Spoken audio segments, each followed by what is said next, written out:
Ya Manupalaya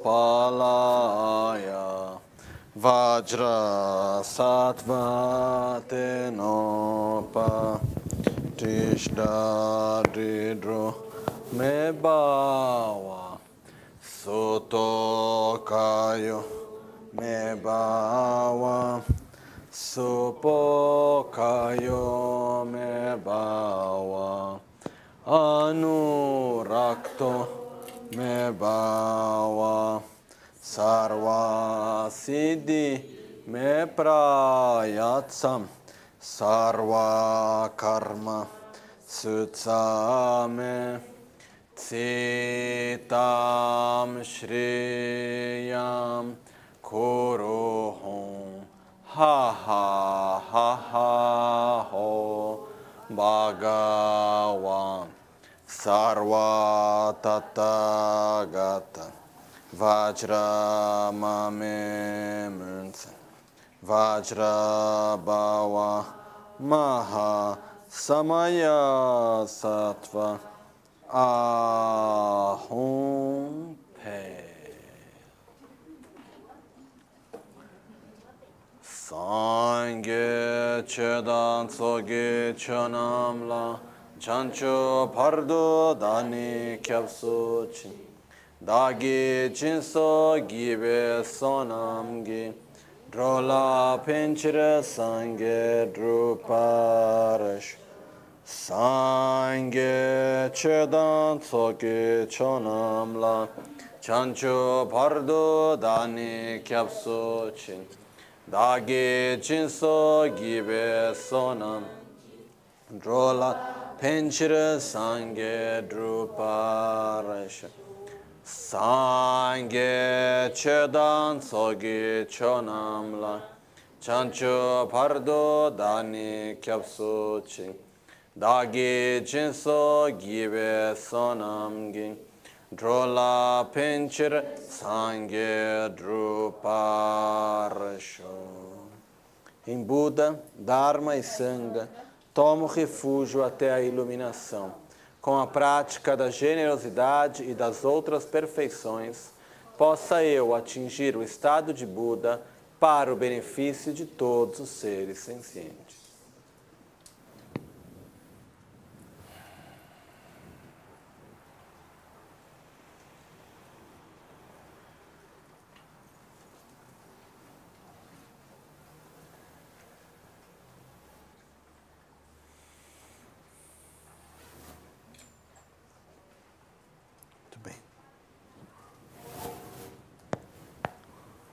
Então, após ter feito as prostrações, nós entramos na parte de fazer as oferendas, né? E a importância de fazer oferendas é o fato da gente poder, na verdade, cultivar a gratidão, o respeito, uma forma que a gente tem de acumular energia positiva, pois quando eu estou dando, quando eu estou compartilhando, eu vou estar gerando, acumulando causas positivas, acumulando méritos também. Então, dentro disso, a parte de fazer oferendas, na verdade, é bem importante também. E nesse caso da prática, a gente faz um verso bem simples, que é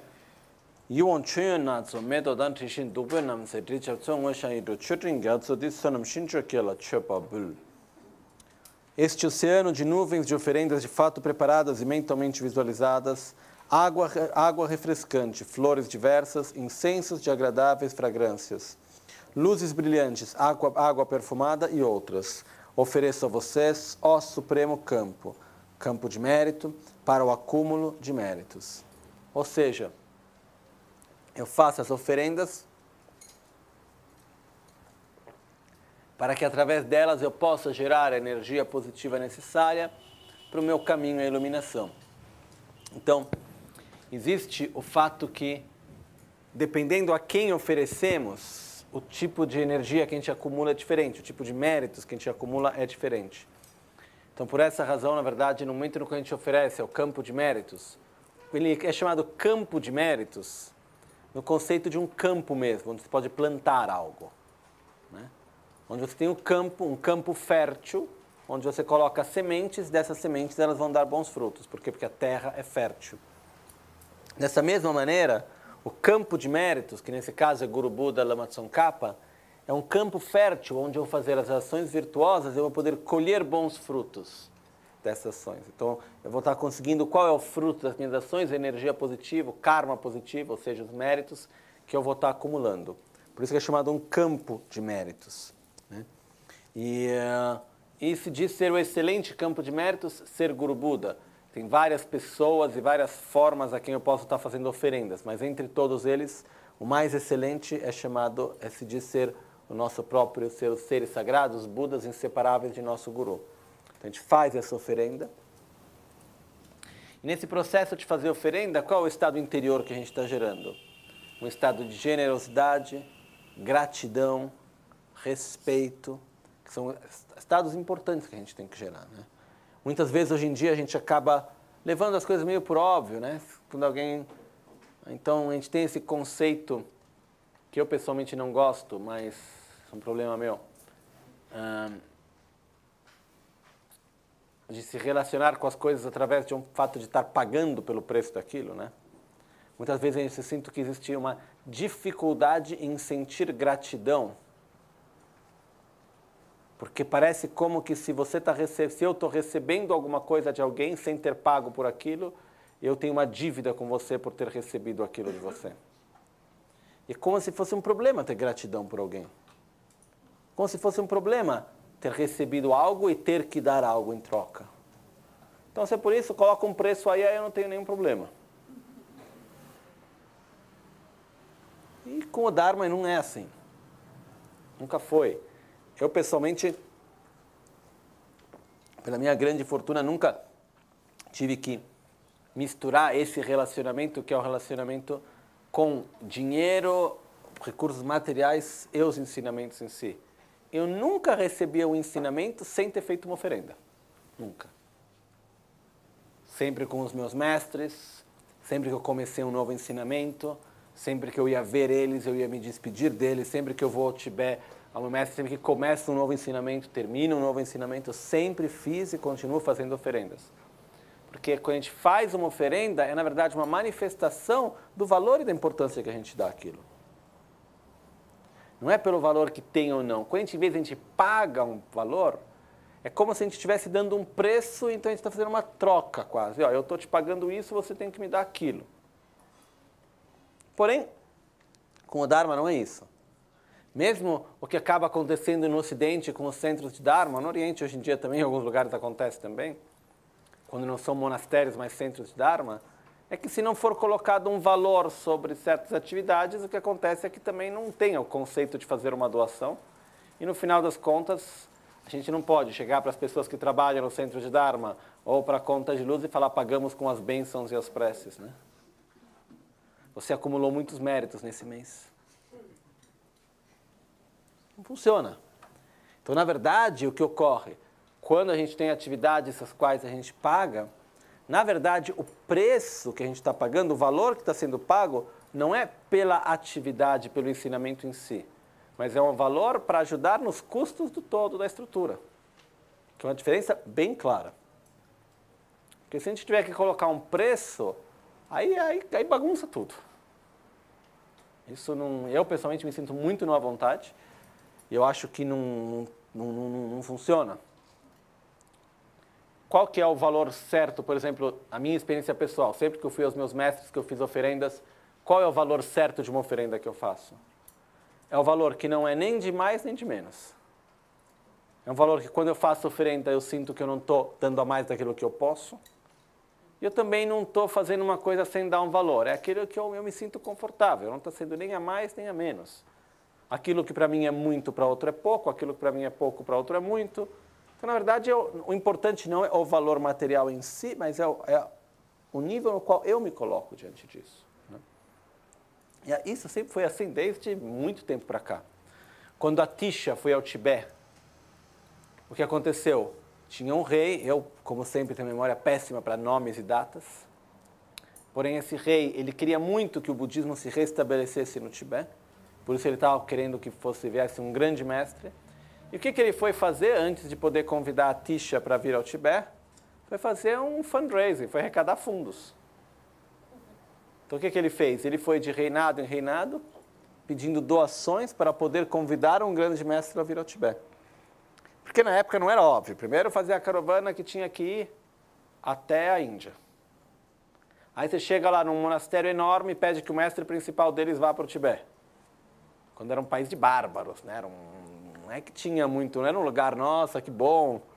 Era meio perigoso até. Então tinha que mostrar, quando eles faziam as oferendas para o monastério, era também uma forma de mostrar a importância que eles estavam dando a que aquele mestre viesse. O valor que está se dando aquilo. Né? Então na época, esse rei ele foi arrecadar fundos e ele conseguiu, basear na época em ouro, ele conseguiu ouro e tal, mas aí o que aconteceu foi que no meio disso ele foi num lugar onde tinha um rei que se mostrou como se fosse a favor do budismo, mas na verdade quando ele chegou lá, esse rei era um rei contra o budismo e acabou prendendo ele. Aí, conversando com o irmão dele, esse rei disse, olha, eu só vou soltar seu irmão, que o Tibete era feito de vários pequenos reinados, né? Então, ele falou, olha, eu só vou soltar o seu irmão se você me trouxer o peso dele em ouro. Aí ele foi lá, batalhou para conseguir o peso dele em ouro, etc, etc. E quando ele conseguiu trazer aquele peso em ouro, aí o que aconteceu? Que eles pesaram e a resposta que foi dada, não é o bastante, o peso é o bastante para o corpo, porém sem a cabeça. Se você quiser o corpo sem a cabeça, eu te dou. Aí ele conseguiu falar com o próprio irmão que estava preso, e o irmão que estava preso disse, olha, a minha vida, eu já estou velho, essa minha vida não vale muita coisa. Pegue esse ouro que você conseguiu e vá à Índia convidar o grande mestre Atisha. E diga que eu convido ele com o ouro, mas antes de tudo com a minha própria vida também. É mais importante para mim que ele venha ao Tibete do que eu saia dessa prisão. E disso então eles foram à Índia, depois de um tempo, não foi nada fácil convencer que Atisha viesse, mesmo para o abade do monastério, tudo tal.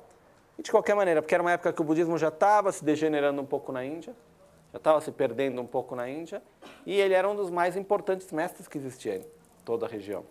Então, mas o fato é que eles chegaram lá com várias e várias doações. Por quê? As oferendas que eles levavam era uma forma de manifestar e mostrar a importância que estavam dando. Vem alguém de uma terra longe, que ninguém conhece, e chega com várias oferendas, quer dizer o quê? Nós vamos dar tudo o que podemos para que esse mestre possa vir e se ensinar da melhor maneira. Isso é algo que para nós tem uma grande importância. Então, desde sempre as oferendas tiveram uma importância de ser uma forma através da qual a gente manifesta o nosso respeito, a nossa gratidão, a nossa fé, o valor que a gente dá para algo. Isso a gente pode até ver, se é aniversário de uma pessoa que a gente gosta muito, que para nós tem um valor muito importante, a gente vai comprar um presente legal? Vai. E se for uma pessoa que a gente não está muito aí, a gente só está indo no aniversário porque tem que ir, aí faz o quê? Vai reciclar uma coisa que tem em casa, que não serve, que está ocupando um espaço que não sabe o que fazer. Então, eu adoro reciclar coisas. Mas o que eu faço quando eu tenho que dar um presente para alguém, normalmente eu reciclo coisas que estão no altar.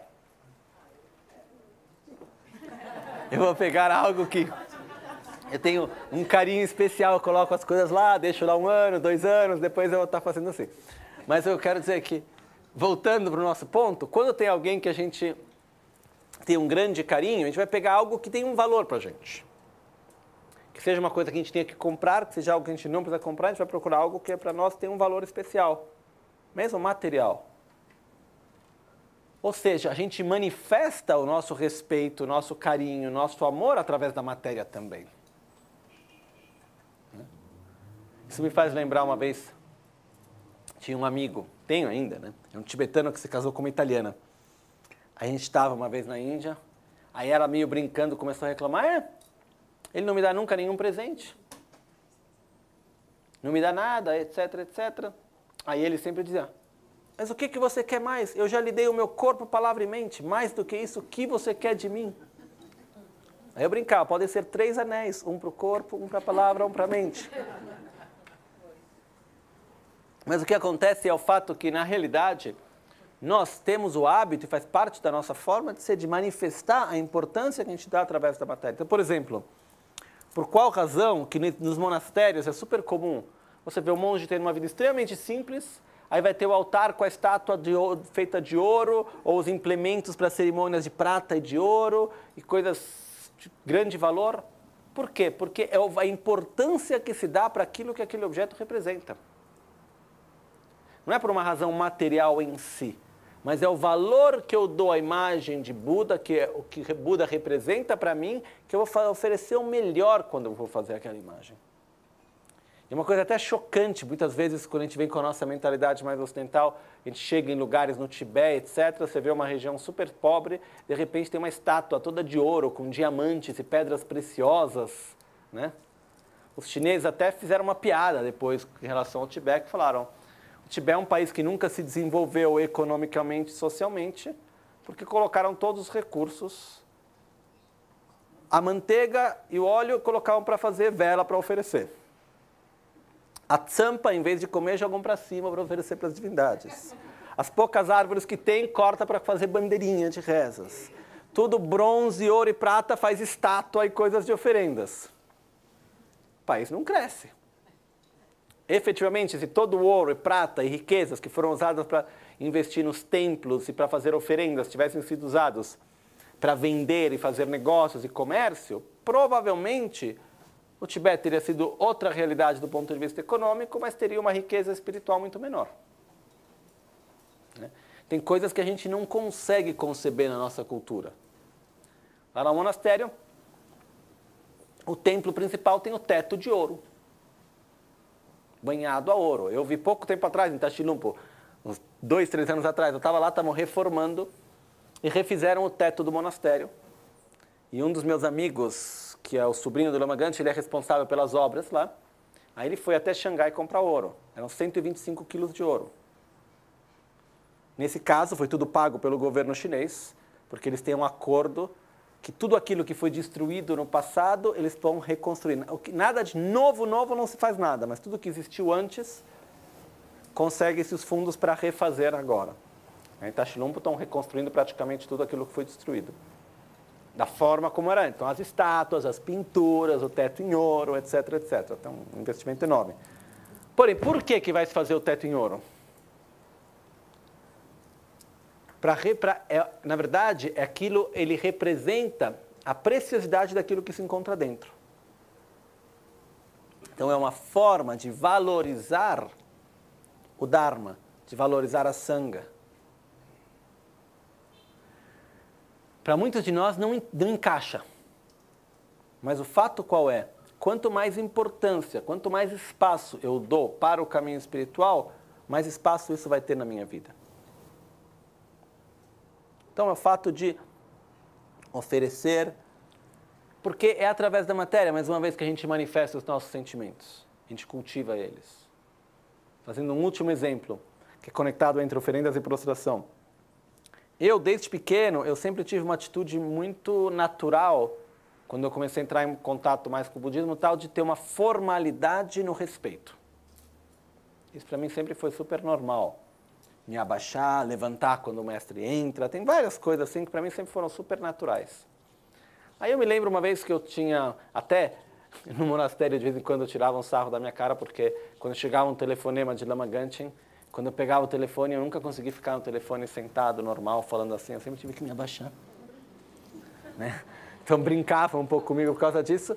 Porém, eu me lembro que, uma vez eu estava na Itália, no quarto junto com o Lama Gangchen, e aí, quarto pequeno, é um quarto bem pequeno, onde ele morava em Milão, ainda hoje é um quarto super pequeno onde mora em Albaniano, e no final ele escolheu o menor quarto da casa.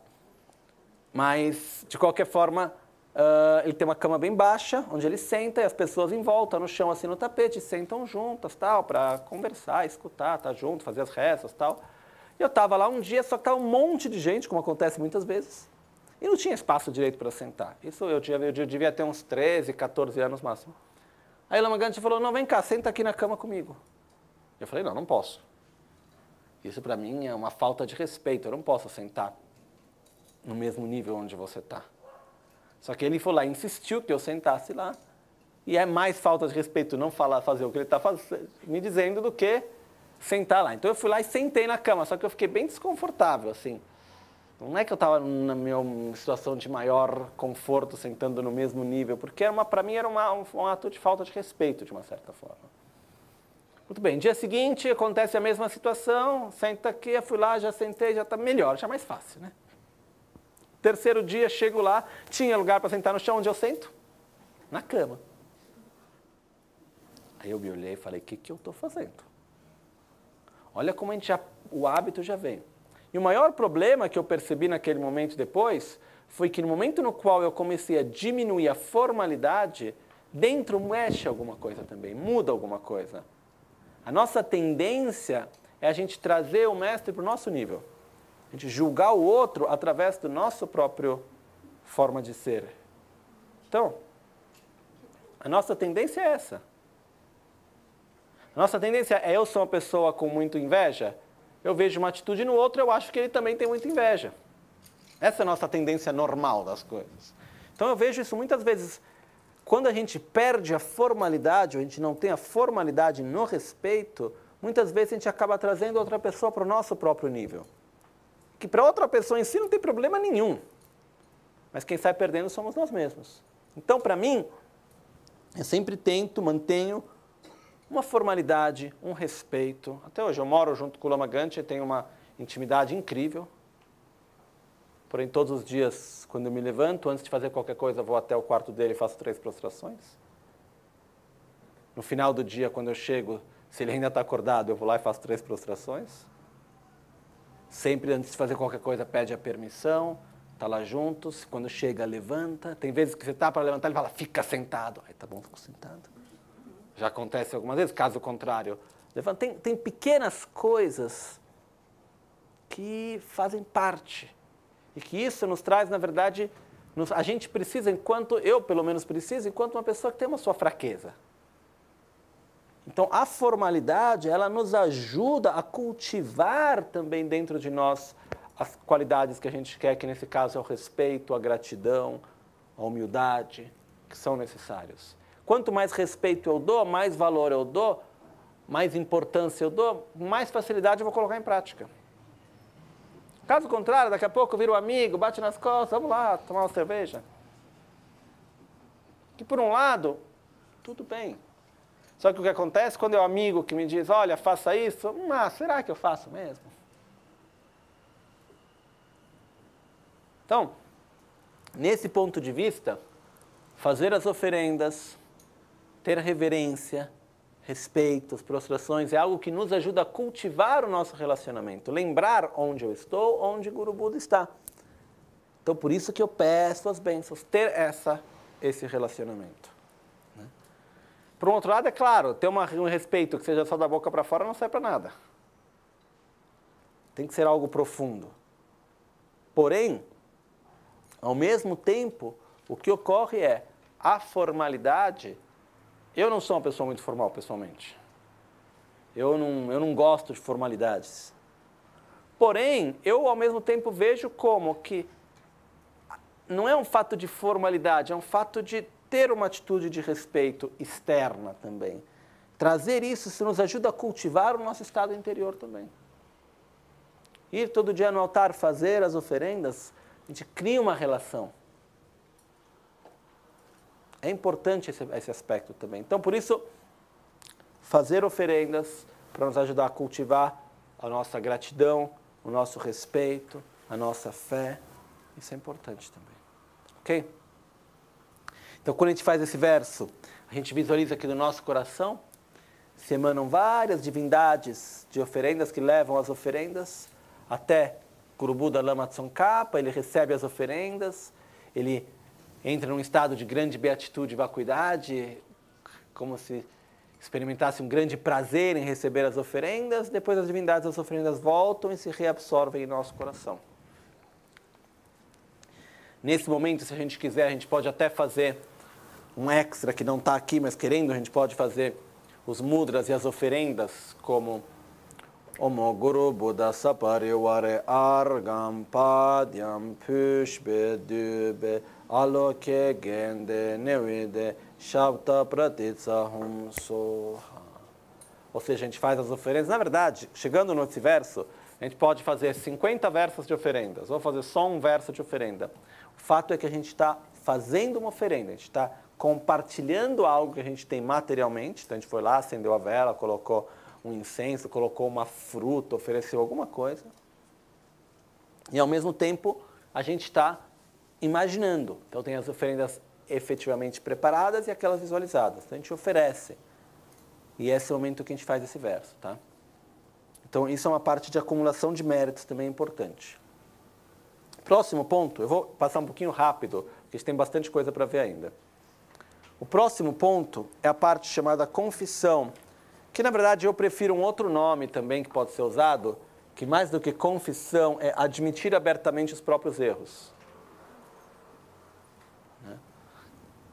Isso é uma parte super importante, nossa prática diária.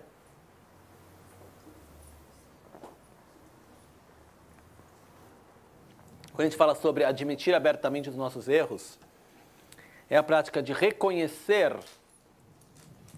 quais foram as coisas estúpidas que a gente fez, o que a gente fez que não precisava ter feito, quais foram essas nossas ações não virtuosas de corpo, de palavra e de mente, e não ter uma atitude de um sentimento de culpa por aquilo que a gente fez. Porque a palavra confissão, talvez ela nos passe um pouco uma ideia de culpa. Tem um outro conceito que é um pouco bem diferente. Talvez a palavra confissão nos passe a ideia que eu vou me confessar, aí alguém vai me perdoar e vai estar tudo bem. E não é assim. O conceito no budismo é, eu vou admitir abertamente o meu erro, eu vou abrir o meu coração em relação a quem eu fiz aquela ação. Então, para que eu possa purificar, eu preciso abrir o meu coração em relação. Se eu fiz mal a uma pessoa, eu tenho que abrir meu coração àquela pessoa. Tenho que ter um sentimento de amor, de respeito, de compaixão. Essa é a base para poder purificar. Depois disso, eu tenho que admitir abertamente o meu erro. Dizer, eu errei, sim. Por que eu errei? Porque eu sou um ser ignorante. E eu acabei tendo raiva, inveja, ciúme, e assim por diante. E fiz uma ação, disse coisas que seria melhor se eu não tivesse dito. Agi de uma forma que teria ser melhor se eu não tivesse feito. Por quê? Porque eu acabei gerando sofrimento para os outros, gerando sofrimento para mim. Então, se eu verdadeiramente pudesse voltar e estar na mesma situação idêntica, eu não faria a mesma coisa. Então, eu vou me arrepender nesse sentido. Mas é importante que quando a gente admite abertamente o nosso erro, nesse momento, não é um momento da gente estar se punindo por algo que a gente fez, mas é um momento de nós estarmos acolhendo diante do erro que fizemos para não repeti-lo de novo. Clara a diferença? Não, não é uma avaliação. Tem uma parte de avaliação, mas é no qual eu me olho e falo, eu errei, não posso repetir isso de novo. É um reconhecimento. Porque se a purificação viesse através do sofrimento, a gente ia fazer uns malas com pontinha de ferro, íamos fazer sessões de purificação. Nas nossas sessões de purificação, a gente ia estar lá purificando. Eu ajudo você a purificar, você me ajuda a purificar. E vamos purificar, entendeu? Seria muito mais fácil. Porque o que é difícil é abrir o meu coração para aquele a quem eu fiz mal. Como uma necessidade, uma base para poder purificar. Eu posso fazer 20 milhões de mantras de Vajrasattva. Se eu não abrir meu coração, eu não vou purificar nada. Talvez muito pouco. Então, a importância que a gente tem... Eu não vou entrar em vários detalhes sobre isso agora, mas tem os 4 poderes de purificação. Que são abrir o nosso coração, que é chamado Tengtop, que é o poder da base, que eu tenho que abrir meu coração aos seres sencientes e aos seres sagrados. Porque as nossas ações não virtuosas podem ser ou contra os seres sencientes ou contra os seres sagrados. Então eu vou abrir meu coração aos seres sencientes e aos seres sagrados. Depois disso, eu tenho que admitir abertamente os meus erros. Terceiro poder, ter o compromisso de não repetir mais. E o quarto poder, fazer uma ação específica para purificar. Okay? Isso, na verdade, é um assunto extremamente longo, que dá para entrar em vários detalhes, explicar o que quer dizer purificar, por que devemos purificar, qual é a forma correta, etc, etc. A gente vai ter outra oportunidade para estar falando disso com mais calma. Não agora, mas eu escolhi quando eu vou estar voltando para o Brasil final de maio. Né? Então a gente vai ter uma oportunidade de fazer um retiro de 3 dias, no qual a gente vai estar falando especialmente sobre práticas de purificação. Por que purificar, como purificar, os 4 poderes de purificação. E a gente vai ter 3 práticas principais de purificação, que é a confissão dos 35 Budas, prática de Vajrasattva e puja do fogo de Vajradhaka. Então, para a gente estar aprendendo como fazer isso direito, para poder fazer sozinho também, e entender um pouco bem o que é purificar, qual é o significado disso. Porque a gente acaba tendo muitas vezes um conceito errado de purificação. Nosso conceito de purificação muitas vezes é: eu tenho que, de uma certa forma, extinguir o karma que eu criei, então eu tenho um sofrimento aí no meio. É como eu tenho que pagar por aquilo que eu fiz. E a purificação, na verdade, não é isso. Se a gente fizesse uma comparação com uma dívida, quando eu pago a dívida, eu estou extinguindo a dívida? Sim, ela vai diminuindo, né? Cada vez vou lá que eu pago uma parcela, a dívida fica menor. Isso não é purificar. Isso é pagar a dívida.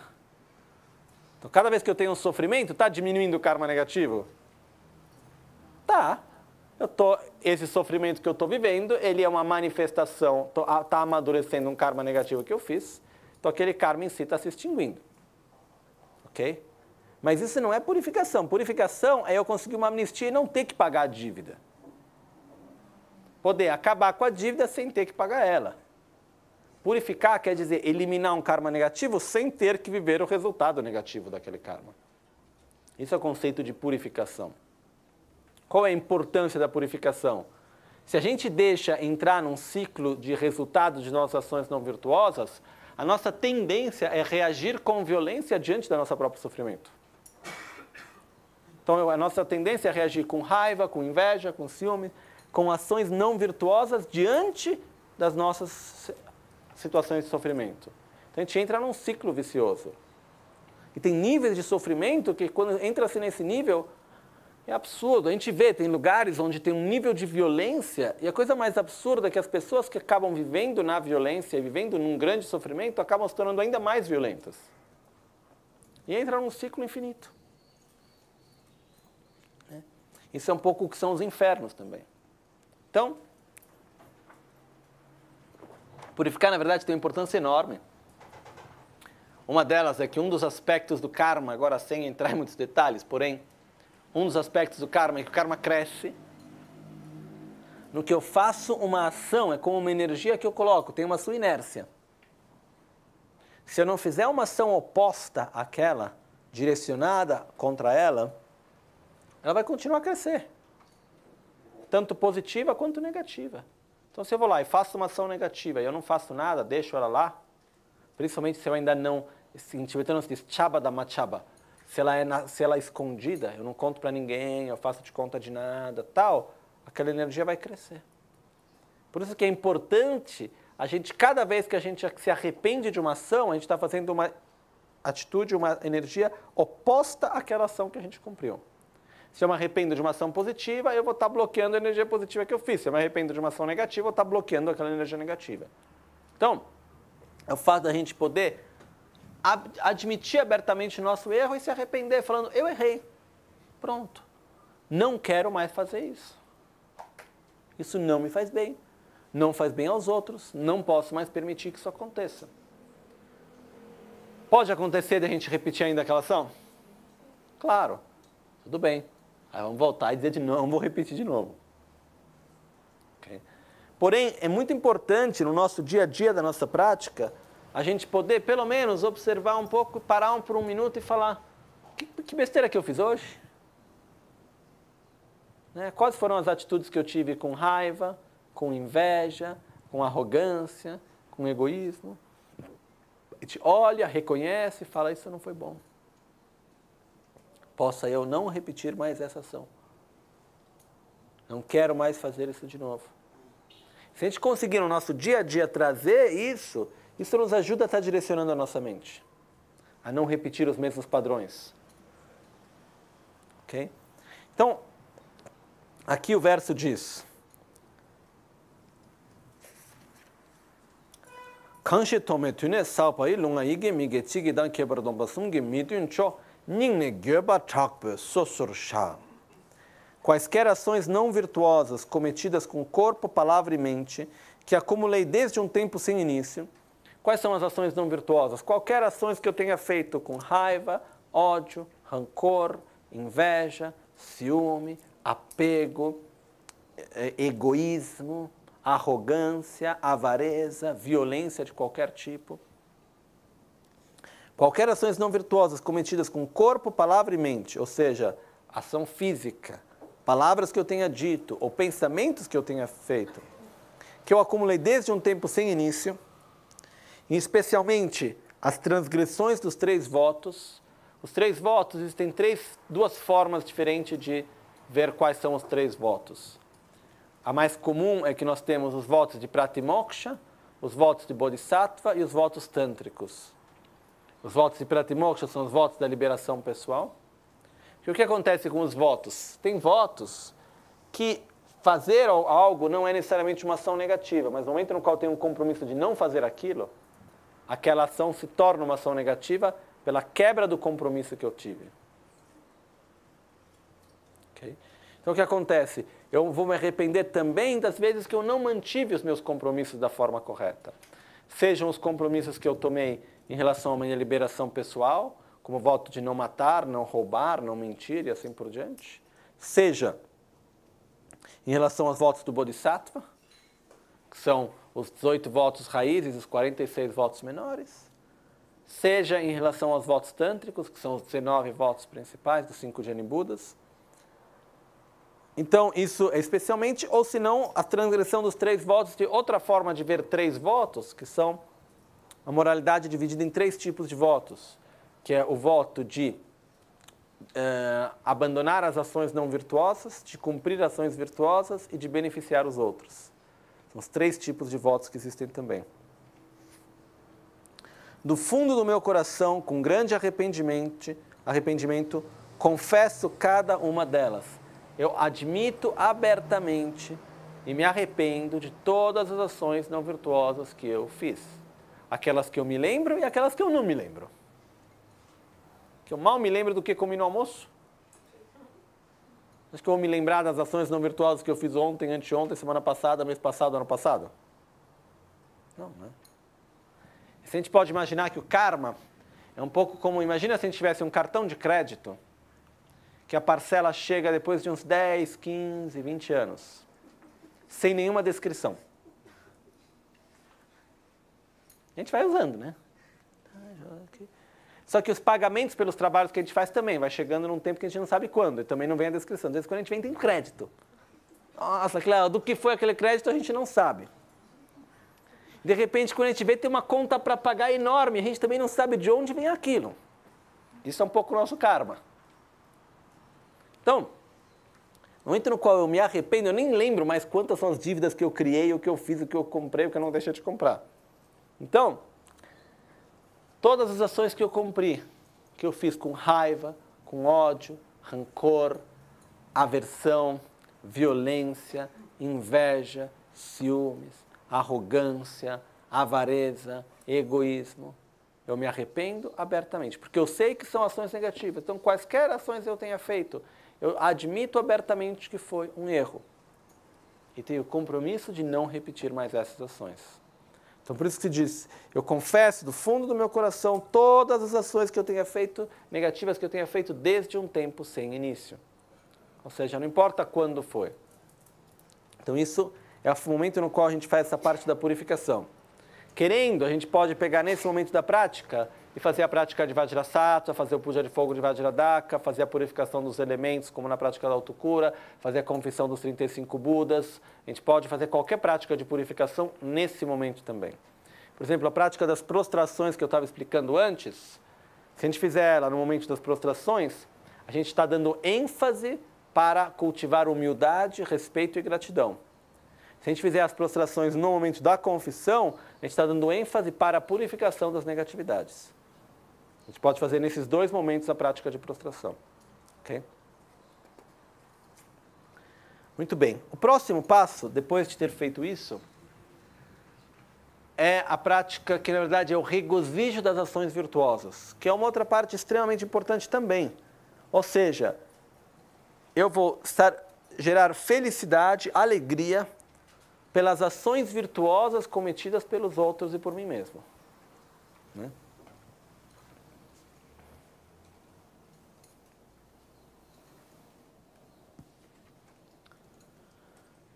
Existem 4 objetos de regozijo, são chamados. É me regozijar das ações virtuosas, daqueles que têm um desenvolvimento superior ao meu, daqueles que têm um desenvolvimento espiritual igual ao meu, daqueles que têm um desenvolvimento espiritual menor que o meu e das minhas próprias ações virtuosas.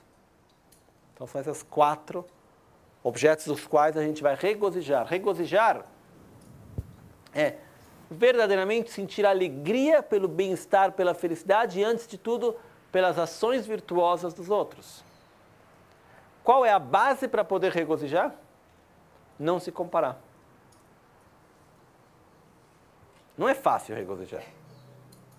É verdade que é a melhor forma de acumulação de méritos para quem é preguiçoso? É. Porque se diz que quando eu regozijo verdadeiramente do seu mérito, de uma ação virtuosa que você cumpre, eu consigo provavelmente metade dos méritos que você fez. Não é que eu tiro de você, eu acumulo também. Então imagina a gente começar a regozijar das ações dos Budas e de Lama Tsongkhapa e dos nossos mestres e de coisas incríveis. A gente fica lá na praia, na rede, tomando água de coco, regozijando das ações virtuosas. Não é exatamente isso, é o fato da gente, na verdade, a gente vai estar gerando uma energia positiva pelo regozijo. Porém, tem um porém. O regozijo tem que ser sincero e verdadeiro. E uma das bases para isso é não se comparar. Eu fico feliz pela atuação virtuosa profundamente, isso gera essa energia positiva em mim também. Né? E eu vejo que é muito difícil, muitas vezes a gente fica se comparando até com o Lama Tsongkhapa. Tipo, Lama Tsongkhapa, olha, nossa, você viu que Lama Tsongkhapa fez um retiro de 1 ano e meio, no qual ele fez 1 milhão de prostrações. Também era Lama Tsongkhapa, né? Eu não vou conseguir fazer isso, porque eu não sou que nem Lama Tsongkhapa. Ele já nasceu como nasceu. E, olha, ele dava ensinamento com 3 anos. Eu, com 3 anos, nem sei o que eu fazia, né? Então, eu não vou fazer isso. Então, tem vezes que muitas vezes a gente acaba se comparando. Em vez de dizer, nossa, que bom, regozijo que Lama Tsongkhapa fez isso. Regozijo que uma pessoa, um amigo, conseguiu realizar um objetivo, se tornar uma pessoa melhor. Olha aquela pessoa como ela está melhor, está com mais paciência, está mais equilibrada. Que bom! Então acontece a mesma coisa, eu já ouvi algumas vezes. De falar com uma pessoa e dizer, olha que legal que aquela pessoa está fazendo aquele retiro. Aí a pessoa vem e me responde, também, vive de renda, não tem que trabalhar. Se eu também não tivesse que trabalhar, eu também faria o retiro. Mas eu não estou falando de você, querido, estou falando do outro. Não é de você, tudo bem, eu sei que você tem que trabalhar, eu sei que você teria já atingido a iluminação se você não tivesse que trabalhar, eu sei que seria assim. Porém, existe a outra pessoa, vamos olhar para o outro, não você, nesse momento. Saber ver o outro sem ter que se comparar. É a base para conseguir regozijar. Dizer, nossa, que bom, fico feliz por você. Pela sua alegria, pelo seu bem-estar, pelas ações virtuosas que você está fazendo. Isso me traz alegria profundamente. Então, o texto diz,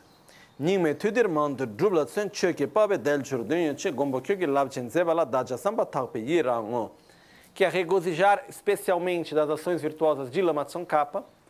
Então, para que a gente possa fazer isso bem, a gente precisa ter pelo menos um conhecimento da vida de Lama Tsongkhapa. Daquilo que ele fez, das grandes ações que ele cumpriu.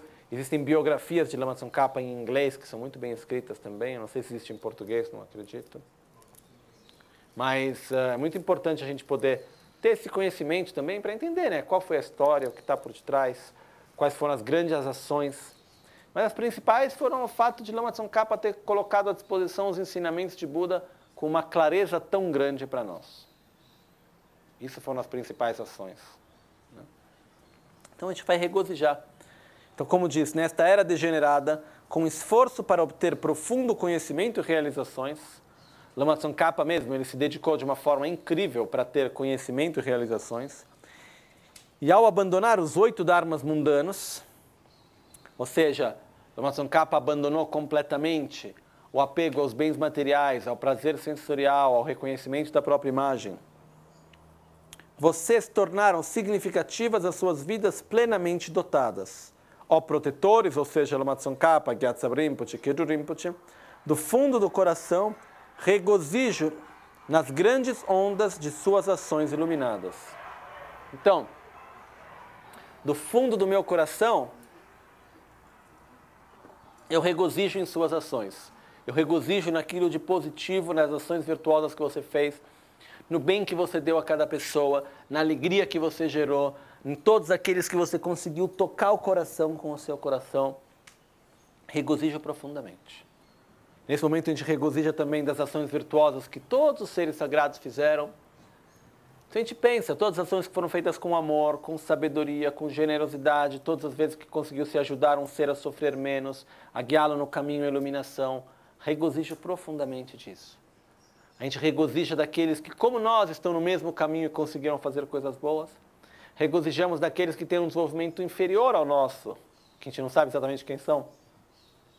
Porém, a gente regozija por cada ação positiva e, no fim, regozijamos das nossas próprias ações positivas também. Todas as vezes que eu pude ter uma ação com amor, com compaixão, com respeito, com gratidão, com generosidade. Que bom! Então, esse é o momento de gerar uma grande alegria. E é muito importante o regozijo junto com a purificação, porque senão a gente tem o perigo de ficar naquela coisa da negatividade que eu fiz e ficar no sentimento de culpa, alguma coisa assim. E, na verdade, o regozijo ele vem logo depois, sempre. E é um momento no qual a gente tem que reconhecer as coisas boas que a gente tem e falar, que bom, que maravilhoso. Olha que legal o que eu pude fazer, o que os outros fizeram, e gerar uma energia positiva através disso. Okay? Depois do regozijo, a gente passa para a próxima fase, e nessa fase do regozijo a gente visualiza Lama Tsongkhapa, a gente lembra das ações, a gente imagina as ações que ele cumpriu, lembra das ações virtuosas de nossos mestres, dos Budas, das outras pessoas, a gente tenta imaginar aquilo que são ações positivas e gerar esse estado de alegria interior. Né? O próximo passo é chamado pedido para o Guru girar a roda do Dharma. Jetsun Lama Tambakenam gi choko kala kenze tinting ne or chudzintik jidar tambe dunjen zimala sabge chegi charba abtu sol. Jetsun Lama Tambakenam gi choko kala kenze chudzintik jidar tambe dunjen zimala sabge chegi charba abtu sol. Ó veneráveis e supremos gurus, que coletaram nuvens de sabedoria e compaixão no espaço do Dharmakaya, ou seja, vocês geraram um grande estado de compaixão e sabedoria no próprio contínuo mental. Eu peço, de acordo com as necessidades do campo dos seus discípulos, façam cair uma chuva de profundo e vasto Dharma. Em outras palavras, o que a gente pede é, por favor, Guru Buda, me guie em cada momento da minha vida. Durante essa vida, no momento de minha morte, no bardo, em todas as minhas vidas futuras. Me guie através do Dharma, de acordo com a minha necessidade naquele momento, tanto a minha como aquelas dos outros. Então a gente faz esse pedido, por favor, nos dê o Dharma. Isso é importante, e a gente visualiza nesse momento que a gente oferece a Lama Tsongkhapa uma roda do Dharma, dourada, a gente oferece representando o pedido para que ele nos dê os ensinamentos. Então, a gente faz esse pedido, e o pedido é importante porque se diz que é através do pedido que nós criamos a interdependência positiva para poder receber. Então, pedir é a primeira coisa que precisamos para receber. Então, é importante ter essa atitude de fazer o pedido, né? E o próximo verso, que na verdade existem duas versões do Guru Yoga de Lama Tsongkhapa. Uma versão no qual esse próximo verso é colocado e uma versão no qual esse próximo verso não tem. Quando esse próximo verso, que é o verso do pedido para permanecer até o fim do samsara, ele não é colocado, por exemplo, no monastério de Seramé, não se recita esse próximo verso. Por quê? Porque o primeiro verso, o segundo verso do grupo do Gandela Gema, onde está escrito na página 14, pedidos, ele já tem essa função de pedir que Lama Tsongkhapa fique conosco até o fim do samsara. Tá? Então, existe uma versão com esse próximo verso e sem ele. As duas estão corretas. A única diferença é se a gente coloca esse verso, a gente está dando ênfase para o pedido de longa vida do Guru e para o pedido que Lama Tsongkhapa fique conosco. Então, por exemplo, no monastério de Ganden, vai se recitar com esse verso. No monastério de Sera, não se recita esse verso. Então, eu por muito tempo sempre fiz o Gandela Gema sem recitar esse verso, porque eu aprendi da forma de Sera. Porém, existe outra tradição também que coloca, no final a gente acabou colocando esse verso também, mesmo pelo fato de ele ser muito bonito e importante. Então, para dar ênfase para esse pedido. Esse pedido, ele vem do fato no qual a gente vai pedir então para Guru Buda que fique conosco.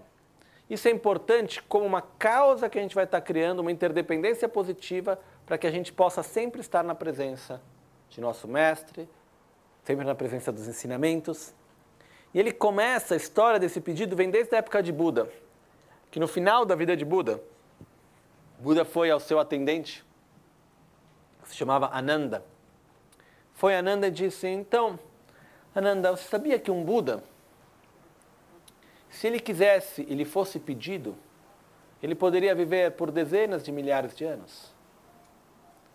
E Ananda disse, que legal. Aí Buda repetiu, Ananda, escute bem.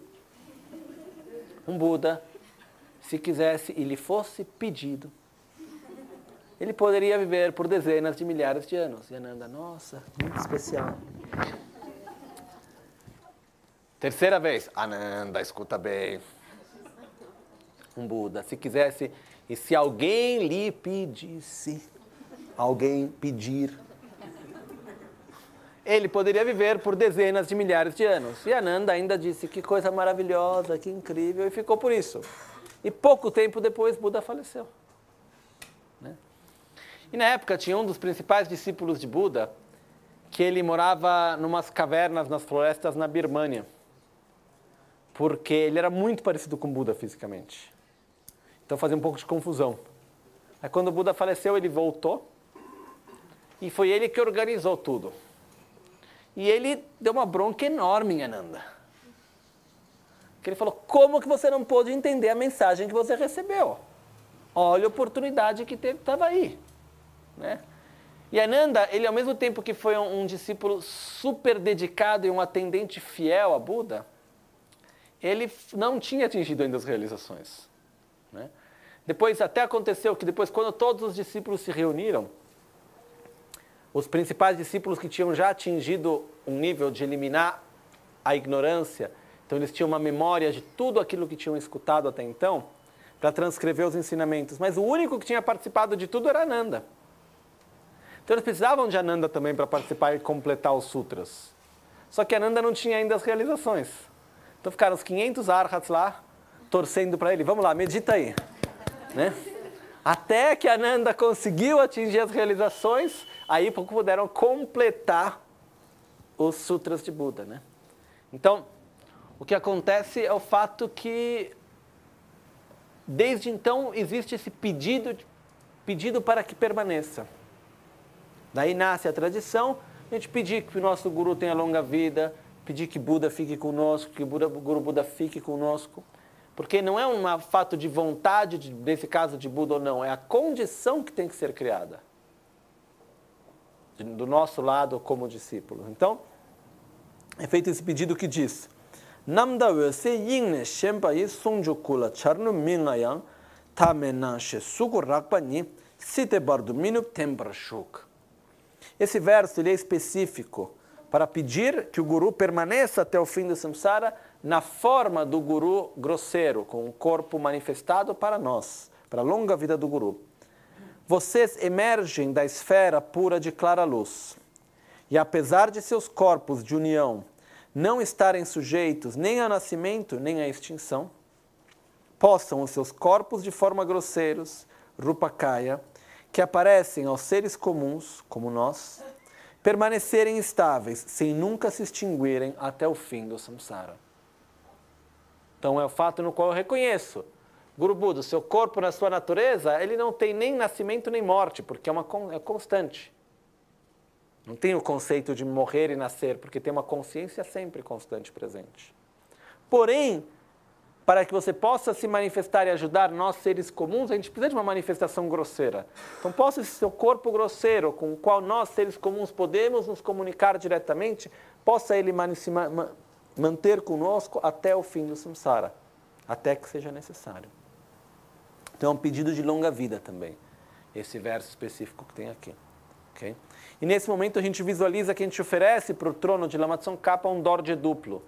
Alguns de vocês já devem ter visto quando é feita uma cerimônia de longa vida, tem um momento no qual se pega uma imagem com um vajra duplo e se oferece para o trono. Você vai lá e se coloca no trono, né? Então isso é o que a gente visualiza nesse momento. O dorje duplo, ele representa estabilidade. A gente vai estar oferecendo um dorje duplo para o trono de Lama Tsongkhapa, imaginando que ele possa ter uma vida longa, estável, que esteja sempre presente, sempre junto conosco. Terminando isso, a gente faz a última parte dos 7 ramos, na página 20, que nós temos Dagidinha Salpegeu Aditenda Droa Kunla Campedan Kebrajetsun Losan Trapai Tembenimburrindo Salchesho. Que é a parte da dedicação. Possam quaisquer virtudes que eu tenha acumulado com esta prática beneficiar o Dharma e todos os seres sencientes. E em particular, possa a essência dos ensinamentos do venerável Lobsang Trungpa, ou seja, Lama Tsongkhapa, brilhar para sempre. Na verdade, Lobsang Trungpa era o nome de Lama Tsongkhapa. Lama Tsongkhapa é meio apelido. Porque no Tibete, o que era muito comum, é chamar os mestres pelos nomes dos lugares de onde eles vinham. Então no Brasil seria o Lama Paulista, o Lama Carioca, o Lama Baiano, o Lama Cearense. Ia ser mais ou menos isso. Então, Tsongkhapa, na verdade, Tsong quer dizer cebola. Né? Então, é o lama da terra das cebolas, literalmente. Porque existe um lugar que se encontra hoje, a cidade mais perto é chamada de Xining, ou que em sânscrito, ou em tibetano é Silin. E em Xining existe o lugar onde que é esse antigo vilarejo de Tsongkha, que é, por isso, Tsongkhapa, Pá em tibetano, é aquele que vem. Então a gente teria, Tsongkha é o nome do lugar, Tsongkhapa, aquele que vem de Tsongkha. Né? Então, na verdade, porque o nome de Lama Ganchen é Lobsang Tupten Trinle Yarpel. Por que é chamado de Lama Ganchen? Porque ele vem de Ganchen. Então é o lama do vilarejo do monastério de Ganchen, por isso que é chamado de Lama Ganchen. E assim é para a grande maioria dos lamas, a forma como são chamados, na verdade, é através do nome de uma região, de um lugar, etc. E não pelo próprio nome em si. Até por muito tempo era muito raro, apenas só os discípulos mais perto conheciam o nome verdadeiro do mestre. Era conhecido sempre pelo nome do local de onde ele vinha. Então, Lama Tsongkhapa é o guru de Tsongkha, o guru da terra das cebolas. Mas qual que é o nome verdadeiro dele? É Lobsang Trungpa, Sumati Kirti, em sânscrito. Né? Sumati quer dizer mente pura, Kirti quer dizer famosa. Né? Então, possa a essência dos ensinamentos do venerável Lobsang Trungpa brilhar para sempre. Então, possam os ensinamentos de Lama Tsongkhapa se difundir nas 10 direções, estar presente na vida de muitas e muitos seres, e possam, através das virtudes que aqui eu tenho acumulado, o Dharma estar sempre presente na vida de muitas pessoas, possa guiar os seres no caminho à iluminação, e possam todos os seres sencientes desfrutar dos ensinamentos, ou seja, crescer no caminho à iluminação.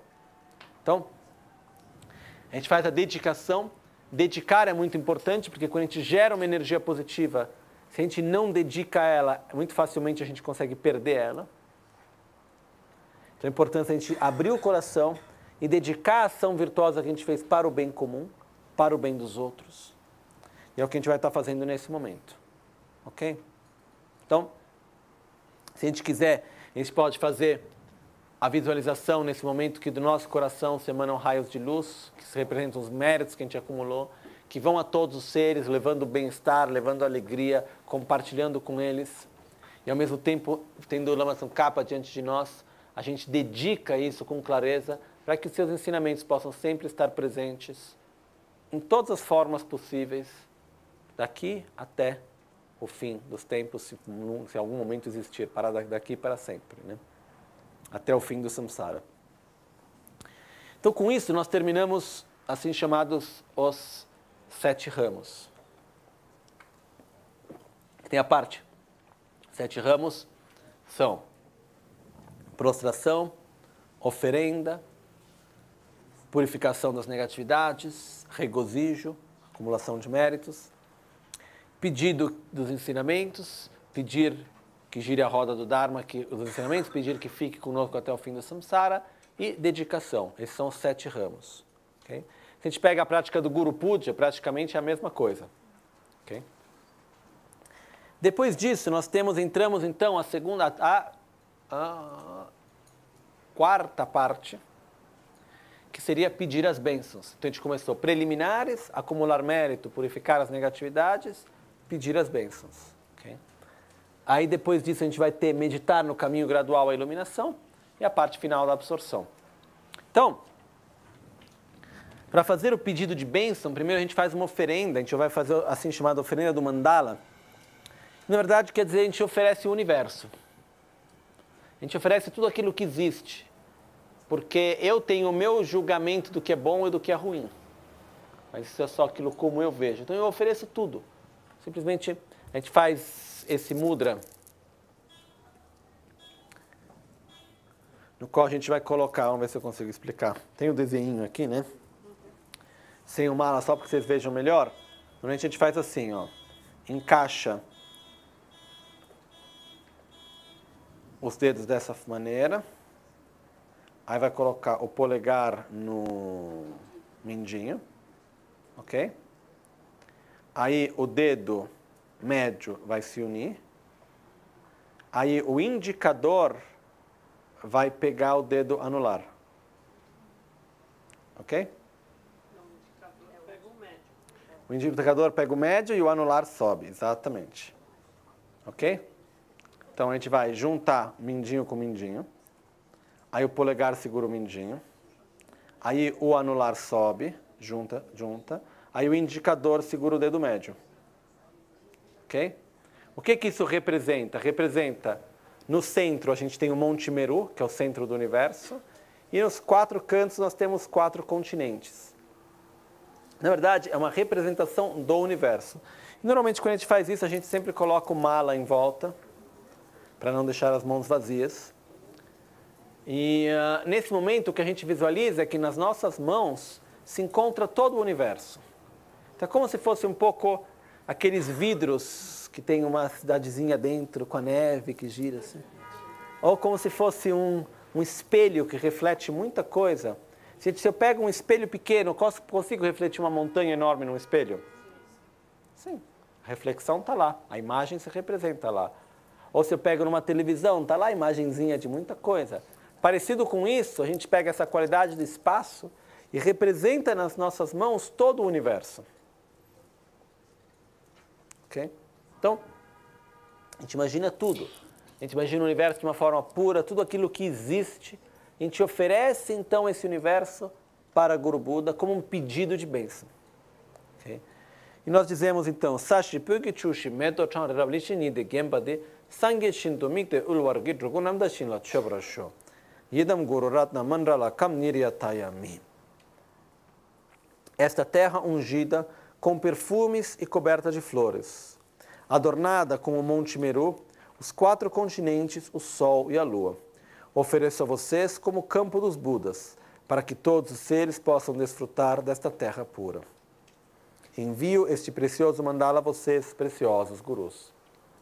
Então, isso é a prece que a gente faz nesse momento. Quando a gente fala sobre o Monte Meru e os 4 continentes, isso tem 2 interpretações.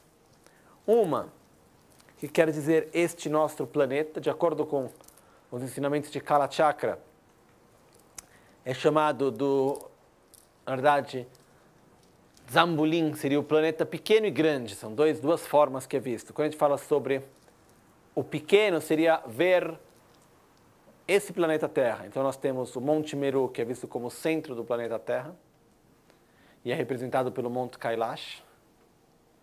Aí a gente vai ter os 4 continentes, que representam esse planeta, né? E se diz, por exemplo, que os seres de cada um, os seres humanos de cada um desses 4 continentes, o rosto tem uma forma diferente. Alguns é triangular, redondo, quadrado e a meia-lua, né? Se a gente for observar, é que hoje em dia virou uma grande mistura, né?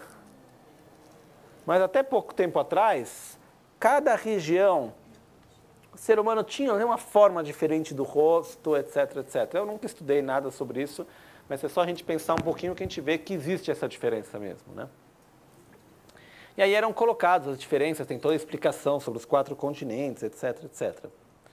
Então, o que acontece é que hoje em dia o Ocidente, na verdade, se encontraria no Nubalanche, que seria o Ocidente, no Ocidente, a terra das vacas milagrosas, que na verdade se diz que seria esse Nubalanche, a descrição que é dada, é um lugar de extrema abundância e riqueza, onde é muito difícil praticar o Dharma, porque as pessoas são simplesmente levadas pelo prazer e pela abundância e não tem espaço para pensar em outra coisa. Então isso é uma das descrições que é dada. E também tem outra descrição, uma vez Lamagante brincando, ele falou, acho que era dos Estados Unidos que ele estava, ele falou, aqui tem mais, parece muito Chandraminin, que é o norte como se diz, do som desagradável. Por quê? O som desagradável porque se diz que esse continente, a descrição que está lá na época de Buda que se dava esse continente, é que as pessoas não estão prontas para escutar nenhum som desagradável, né? Não tem abertura nem para escutar um som desagradável, que não tem espaço para isso, né? Então, na verdade, o fato é que nesse momento a gente oferece o universo, a gente oferece esse planeta Terra com o Sol, a Lua, aquilo que nós concebemos por universo, todas as galáxias, os planetas, as estrelas, as pessoas que a gente conhece, as flores, as árvores, os lagos, tudo aquilo que a gente tem de bonito, de especial, a gente oferece tudo. A gente coloca tudo isso e a gente oferece completamente sem nenhum apego o inteiro universo e a gente faz um pedido de bênção. A gente fala, por favor, abençoe meu corpo, palavra e mente, e ofereço este mandala. Então, a gente oferece o mandala fazendo o pedido de bênção. O que é uma bênção? Uma bênção é uma condição favorável para a transformação de nossa mente, né? Então, na verdade, quando a gente pede uma bênção, a gente está pedindo que a gente possa ter uma condição favorável. Essa condição favorável, essa bênção, ela pode vir através de uma imagem, através de um som, através de uma pessoa, através de um lugar, através de um pensamento. Tem várias coisas que podem ser que nos abençoe e que mexe dentro de nós. Aquilo se torna uma condição que faz com que aquilo que por tanto tempo a gente entendeu e nunca compreendeu, nunca realizou, de repente cai a ficha e realiza. De repente tem aquele nó que está lá dentro preso e de repente o nó solta. Tem vários momentos no qual a gente sente alguma coisa que mexe. Isso vem por uma condição, que são assim chamadas bênçãos. Então isso pode vir, como eu disse antes, através da presença de uma pessoa, através de uma palavra, através de uma imagem, através de um local. Então a gente pede as bênçãos, por favor me abençoe, para que eu possa transformar a minha mente e sair do ciclo de sofrimento. Se diz nos ensinamentos que sem as bênçãos não é possível atingir as realizações. Se nós não tivermos a conexão com a linhagem, a conexão com o mestre, a conexão com aqueles que nos transmitem, a gente pode ter todo o conhecimento técnico, não é possível atingir as realizações, não é possível fazer com que aquilo passe de um conhecimento técnico para uma realização interior que passe da cabeça para o coração. E para receber as bênçãos, a gente precisa estar aberto a isso. E é por isso que a gente faz o pedido de bênçãos. E é por isso que a gente chega na próxima parte que a gente vai entrar logo agora, que é a recitação dos mantras. Por quê? É na recitação dos mantras que a gente vai continuar fazendo esse pedido de bênção. E, através desse pedido de bênção, a gente entra em contato com o Guru Buda. A gente cria familiaridade, a gente acaba criando uma certa intimidade. E a gente vai abrindo o nosso coração cada vez mais. E no que a gente vai abrindo o nosso coração, a gente vai se abrindo para estar recebendo as bênçãos. Okay? E com isso a gente entra então na parte que é chamada recitação do mantra. Na verdade, existe uma recitação da prece e recitação do mantra.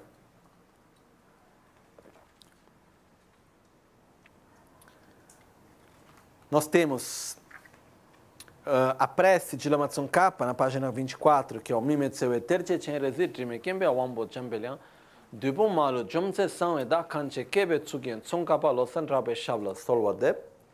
E depois tem o mantra de Lama Tsongkhapa, que é Oma Guru Vajradhara Sumati Kirti Siddhi Hum. Om A quer dizer corpo, palavra, o Hum final é mente. Guru é o Guru, Vajradhara, na verdade, é Buda na sua manifestação no caminho Vajrayana. Sumati Kirti é Losan Rakpa, é o nome de Lama Tsongkhapa. Siddhi é realização e o Hum final quer dizer corpo, palavra e mente, ou seja, Om A Hum, corpo, palavra e mente. Guru Vajradhara Sumati Kirti, Siddhi. Então, por favor, Guru Buda, Sumati Kirti Vajradhara, conceda-me as realizações de corpo, palavra e mente. Esse é o pedido que a gente faz na recitação do mantra. Né? E nos pedidos de bênção que a gente faz também, com a prece, essa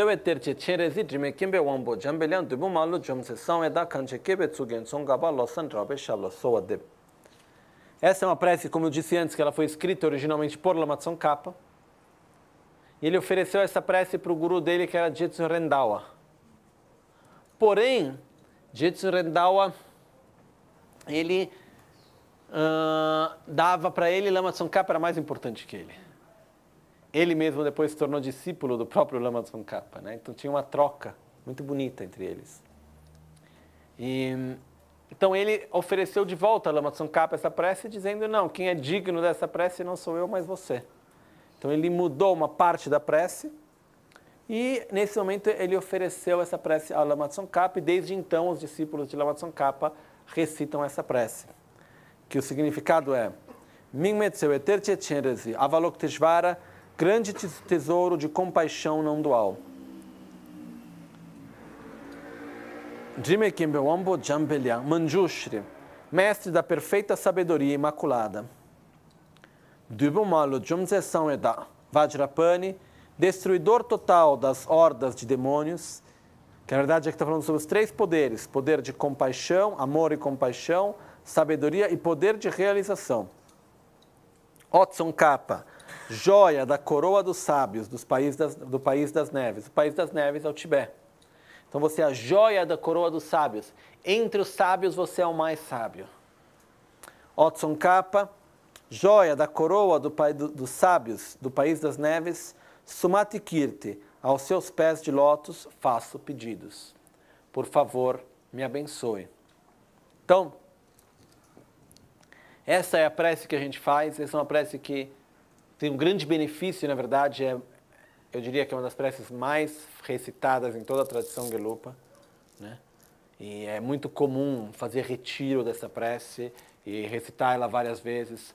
Sempre que num monastério, grande maioria dos monastérios Gelupa, sempre que termina uma cerimônia, se termina com o Mimetseu Eterche Chenrezi, com essa prece, né? Quando tem momentos especiais no monastério, termina todo mundo cantando em voz alta, e vai cantando e gritando até chegar no próprio quarto, essa prece. E, na verdade, é uma prece que ela tem um poder especial, porque ela nos conecta com a nossa linhagem. E é algo que é um pouco difícil de colocar em palavras. Porém,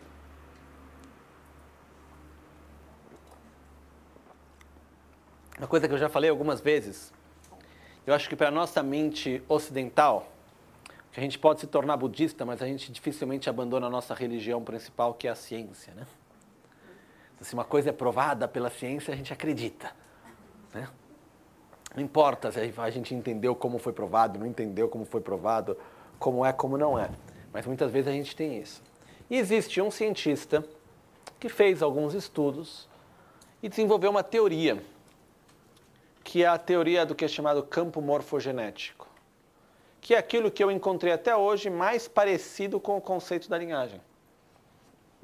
O campo morfogenético é o conceito que, para aquilo que existe na matéria, existe uma representação que não é de matéria, que por sua vez faz com que aquilo seja possível também. Então, diz que cada palavra que a gente diz, por exemplo, essa palavra, quanto mais vezes ela for usada com uma certa intenção, mais forte esse campo morfogenético dessa palavra se torna e mais facilmente alguém vai usar essa palavra com aquela intenção. Ela tem um poder intrínseco, de uma certa forma. Não é que ela tem de existência intrínseca, nada de existência intrínseca, porém, tem um poder inato de uma certa maneira, quando a gente fala uma palavra, que não é inato, mas ele vem de quantas vezes aquela mesma palavra foi usada com uma certa intenção.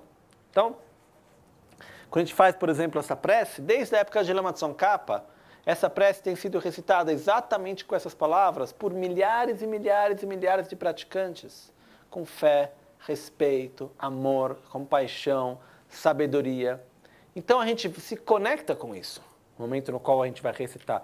Por isso que, por exemplo, eu prefiro fazer as preces em tibetano do que fazer elas em português ou em inglês, etc. Porque para mim é mais fácil o significado em tibetano. Porém, o fato é que tem uma energia, tem uma conexão, pelo fato, simples fato, só a gente imaginar que essas mesmas palavras têm sido recitadas por séculos e séculos, por um número incontável de pessoas, sempre com uma intenção positiva. Então, simples só a gente pensar que essas palavras têm sido usadas com essa intenção tão positiva, com amor, com sabedoria por tanto tempo, isso já traz um poder muito grande.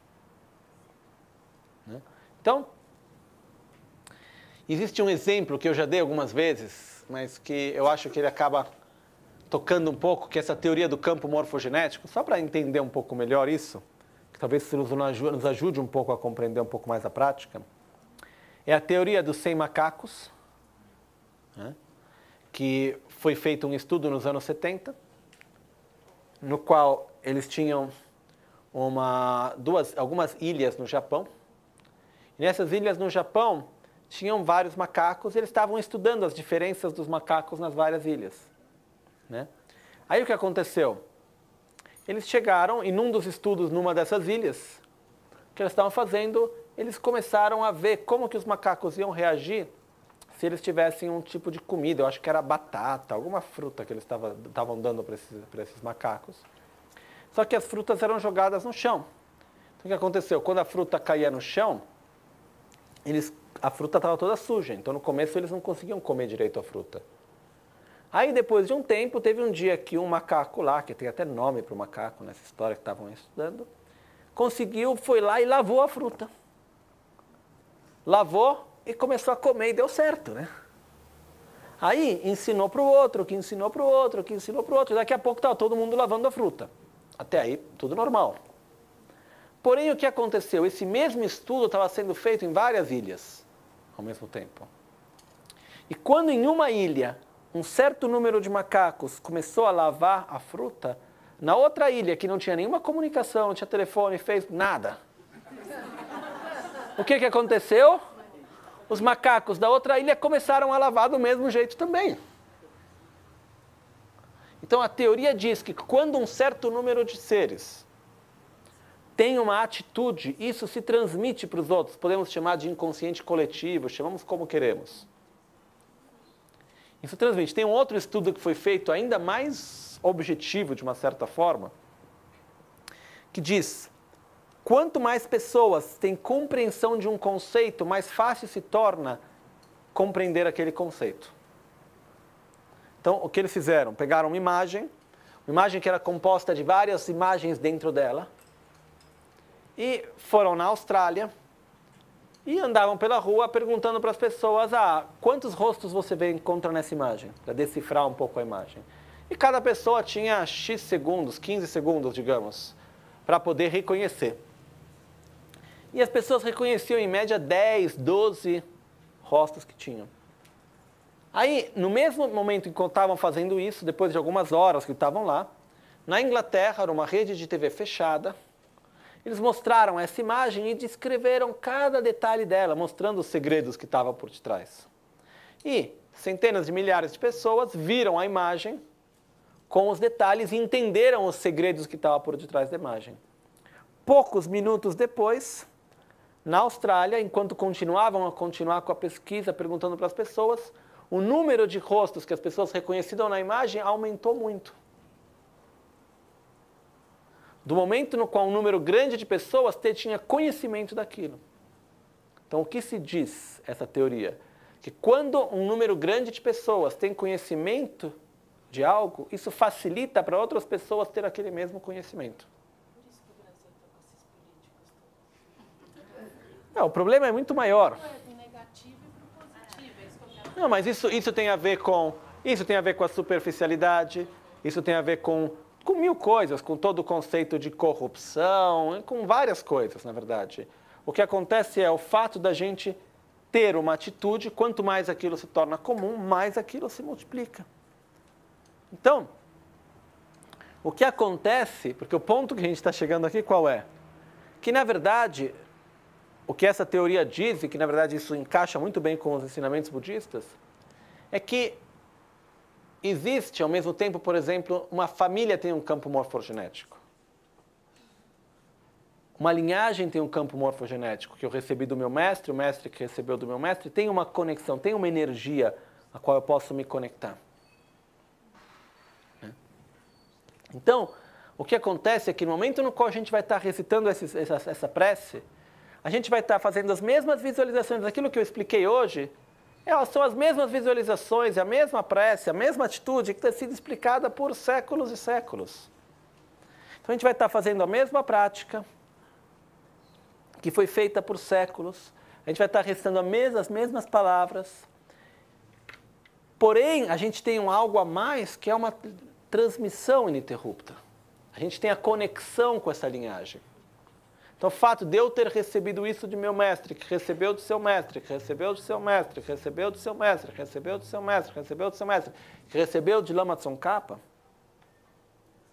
isso faz com que a gente tenha um canal direto de abertura. E isso faz com que a gente entre em contato e quanto mais forte for essa conexão, com mais facilidade a gente vai conseguir ter as realizações. Então, grandes mestres sempre falaram que para que a gente possa ter as realizações não é o bastante estudar. É importante, porém não é o bastante. É muito importante a gente fazer as nossas preces, fortalecer o vínculo, a conexão que nós temos com a nossa própria linhagem, com o Guru. Isso a gente faz o quê? Através das preces, através como a prática de Guru Yoga como essa de Lama Tsongkhapa. Então, quando a gente estiver fazendo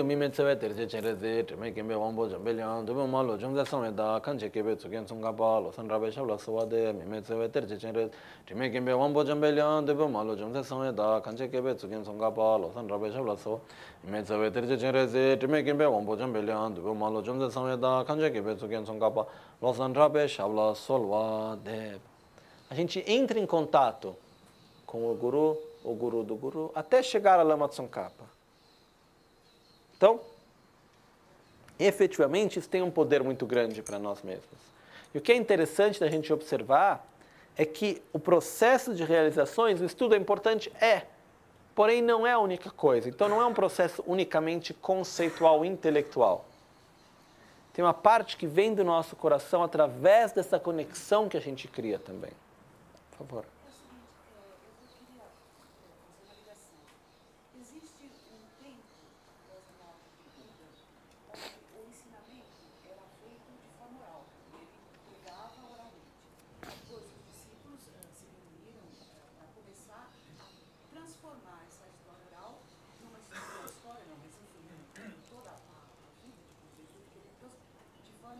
Esse tempo é muito longo ou não? Eu estou perguntando isso pelo seguinte, porque as populações que são chamadas de populações primitivas, vamos dizer, essas que ficaram espalhadas pelo mundo, o norte dos Estados Unidos, por exemplo, o Canadá,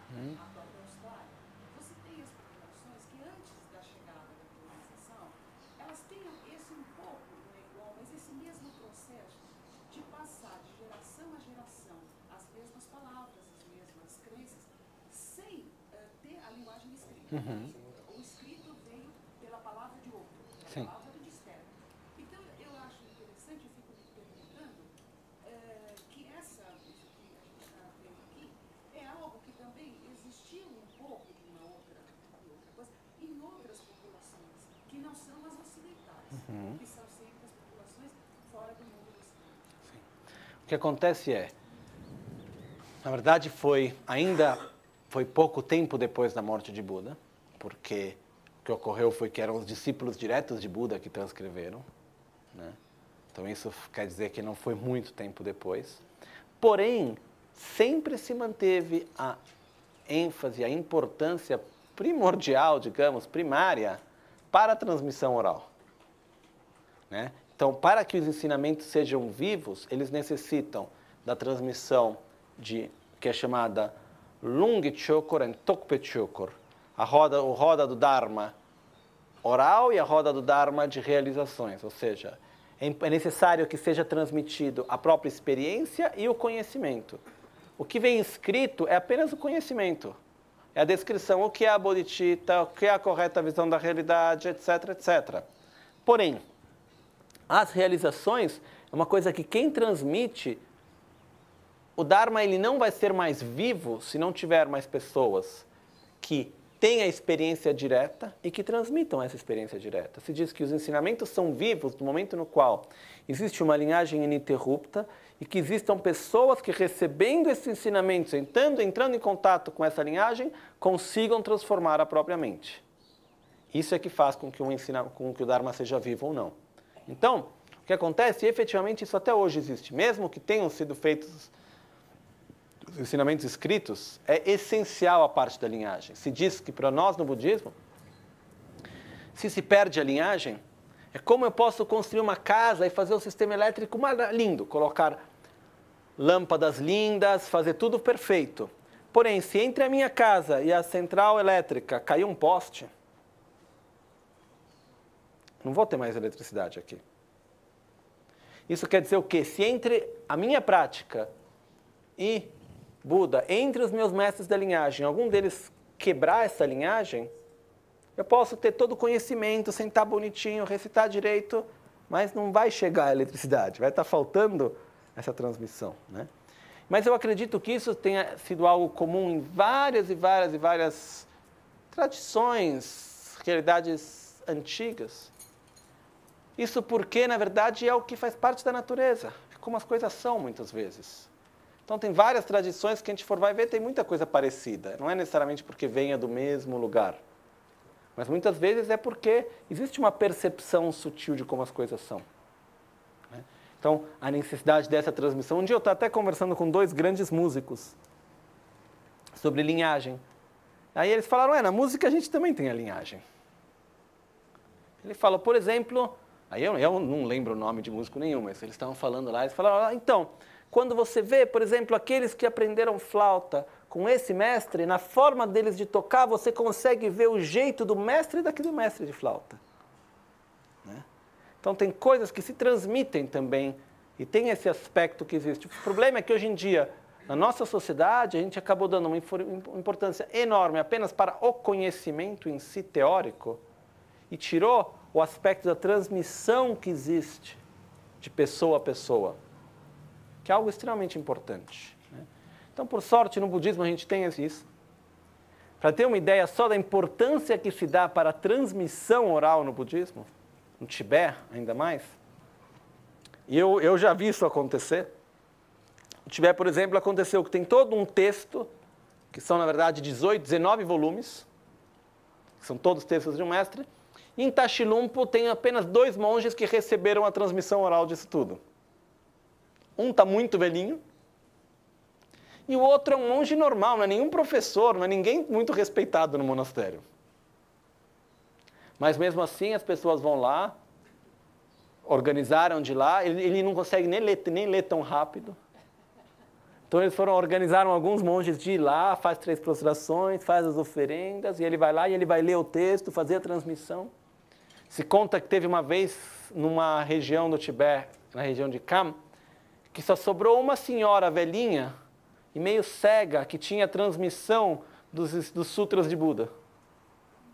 Aí o que fizeram? Para não perder essa transmissão oral, porque você tem que escutar isso de alguém que recebeu a transmissão por sua vez. Aí o que fizeram? Chegaram lá, ela não conseguia ler direito, então alguém ia lá, lia e ela repetia, lia e ela repetia, lia e ela repetia. 108 volumes. Eles tinham tempo na época, né? Mas o que acontece é isso para ver o nível de importância que se dá para essa transmissão oral. No Tibete ainda hoje é uma coisa a qual se dá uma importância muito grande, né? E eu pessoalmente eu acredito nisso. Eu, por exemplo, na minha própria experiência pessoal, todos os ensinamentos que eu fui ler, estudar, antes e depois de ter recebido uma transmissão, sempre foi uma diferença muito grande. Já tem coisas que eu fui lá, eu li, tentei entender, tal, legal, bom. Mas quando eu fui receber a transmissão, muitas vezes eu não aprendi nada de novo na transmissão. Porém, de repente cai a ficha, entra alguma coisa, muda a forma de ver aquilo. Então isso é algo que a gente tem que ter nossa própria experiência, né? Então, quando a gente faz a prática do Guru Yoga, a gente está fortalecendo essa conexão, né? E um outro aspecto que é muito legal, isso é mais vivenciando mesmo, que a gente pode apenas descrever e falar, entender, é o fato que, por exemplo, a gente está aqui no Centro de Dharma, em São Paulo, no Brasil, fazendo as nossas práticas de meditação, falando sobre Guru Yoga de Lama Tsongkhapa e tal. De repente, a gente está recebendo esses ensinamentos, nesse momento sou eu que estou transmitindo, eu recebi esses ensinamentos de Lama Ganchen, que recebeu por sua vez de Kyabje Trichan Rinpoche, e assim por diante. De repente, a gente vai para um monastério no Tibete, ou na Índia, onde tem pessoas, monges ou não monges, que receberam ensinamentos do mestre deles, que por sua vez recebeu ensinamentos de Trichan Rinpoche. O fato de nós fazermos parte de uma mesma linhagem, ou seja, eu recebi ensinamento de Lama Ganchen, que recebeu de Trichan Rinpoche.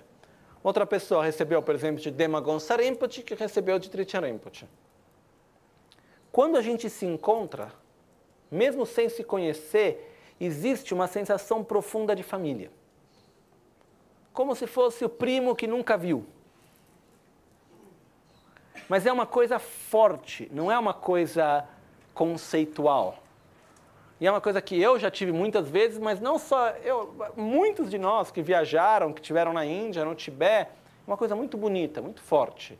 Então existe essa conexão que se cria também. Okay? Então, é o fato que, como eu posso dizer?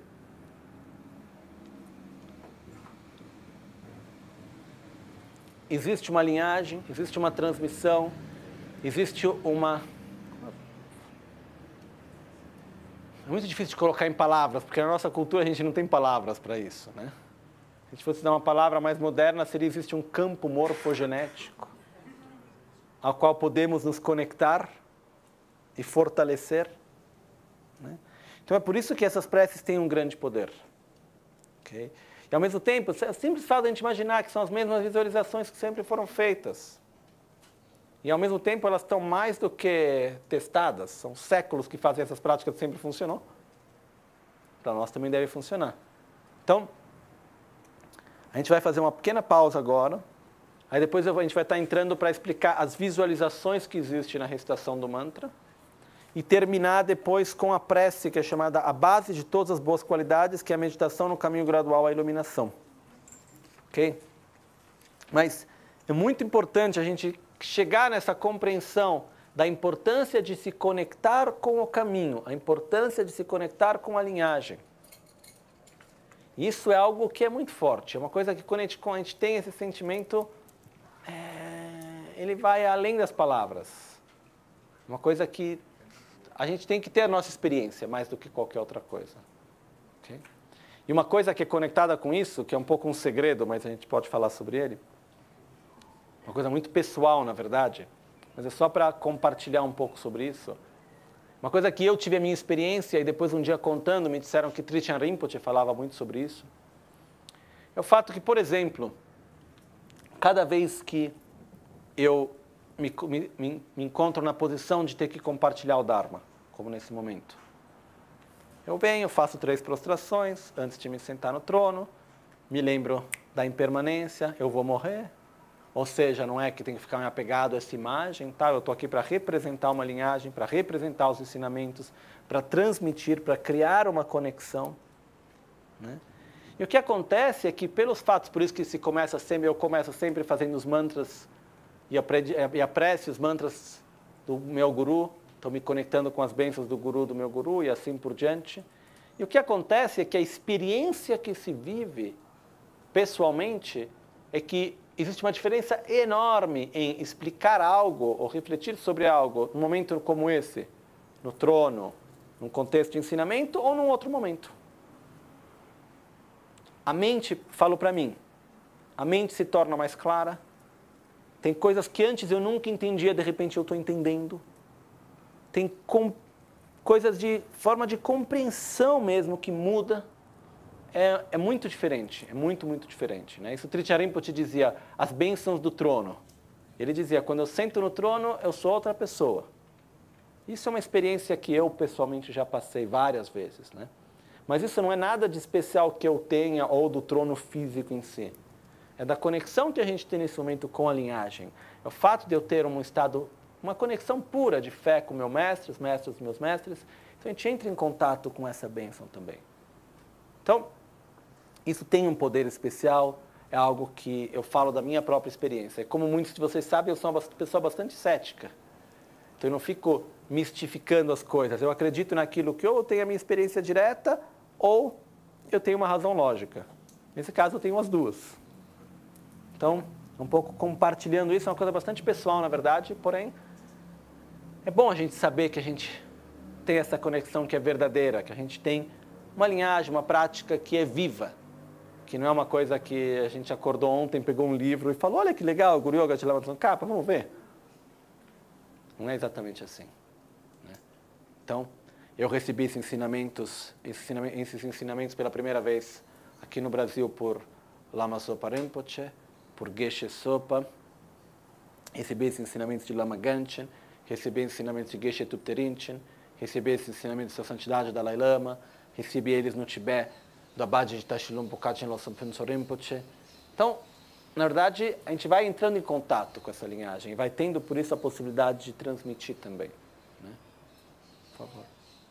Tem alguns, acho que tem CDs, né? Tem o Suco do Coração, por exemplo.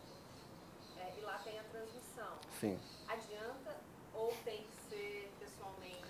O que acontece é o seguinte, quando a gente começou a gravar os ensinamentos, eu pensei muito sobre isso. E eu, na verdade, dei um pouco de tempo para ver o resultado também, né? E o que eu observei é que, ao mesmo tempo, eu acredito ainda que a única função que um ensinamento gravado pode ter, ou que um vídeo na internet pode ter, é de transmitir o conhecimento, né? É como um livro, a mesma função de um livro. Porém, o que acontece quando a gente tem a conexão com o mestre?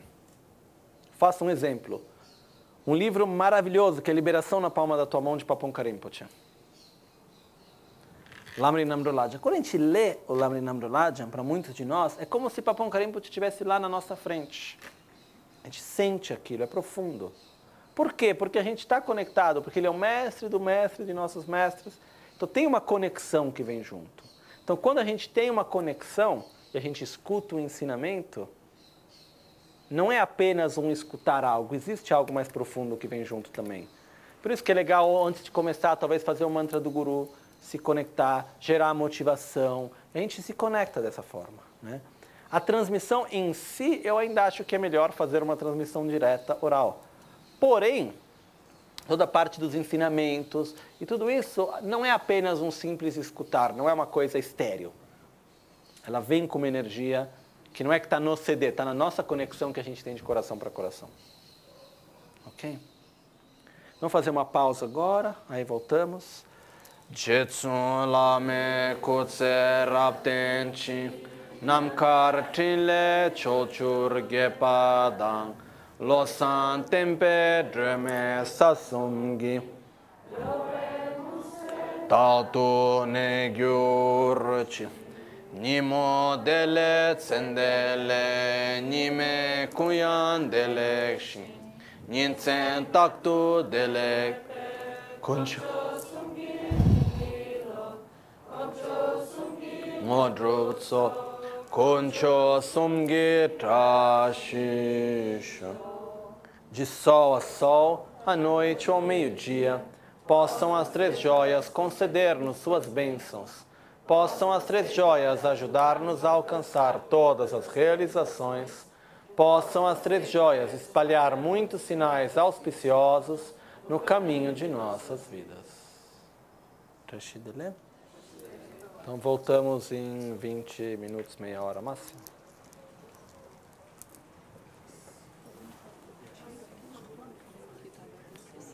Depois, que já está aberto agora, esqueci. Deixa cortar.